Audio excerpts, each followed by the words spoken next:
बिस्मिल्लाहिर्रहमानिर्रहीम। अस्सलामुअलैकुम। आज की इस वीडियो में आपको साग के हैरतनाक कमालात बताऊंगा। अक्सर आप में से कुछ ऐसे अफराद हैं जिनको भूख नहीं लगती या फिर वो मैदे की मुख्तलिफ बीमारियों की वजह से परेशान हैं, तो एक दफ़ा साग ज़रूर खाएं। आज मैं आपको साग के चंद फ़ायदे बताऊंगा जिनको जानकर आप साग ज़रूर खाएंगे, और अगर खाते हैं तो कमेंट में ज़रूर बताइएगा। दोस्तों, वैसे तो हमारा काम था रूहानी वज़ाइफ आपको बताएं, लेकिन रूहानी सेहत के साथ जिस्मानी सेहत भी बहुत ज़रूरी है। इसलिए सोचा आपके लिए कंटेंट शार्ट किया जाए और तफसील से बताया जाए। अगर आप चैनल पर पहली बार आए हैं तो पहले चैनल को सब्सक्राइब कर लें और वीडियो पसंद आने की सूरत में वीडियो को लाइक और कमेंट कर दें। तो चलिए शुरू करते हैं आज की वीडियो। इंसान का ताल्लुक शुरू से ही सब्ज़ पत्तों वाली सब्ज़ों के साथ रहा है। इनमें से एक साग भी है जिसके बारे में हम आज आपको बताएंगे।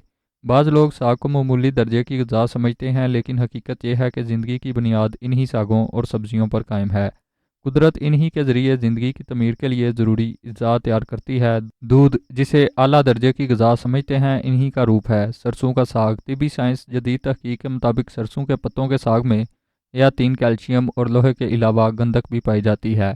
इसकी ग़िज़ाइयत गोश्त के बराबर है। ये साग खून के जहरीले मादों को ख़त्म करके खून को साफ़ करता है। सरसों के साग और मकई की रोटी और मक्खन को उम्दा ग़िज़ा करार दिया जाता है। दारचीनी, बड़ी इलायची, काला ज़ीरा पीस कर साग के ऊपर छिड़क कर खाने से गैस या पेट के मरोड़ की तकलीफ़ नहीं होती।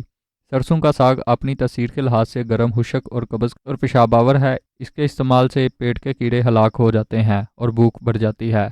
दोस्तों, अगर आपको भूख कम लगती है या लगती ही नहीं, तो मौसम बदल चुका है और साग भी आ चुका है।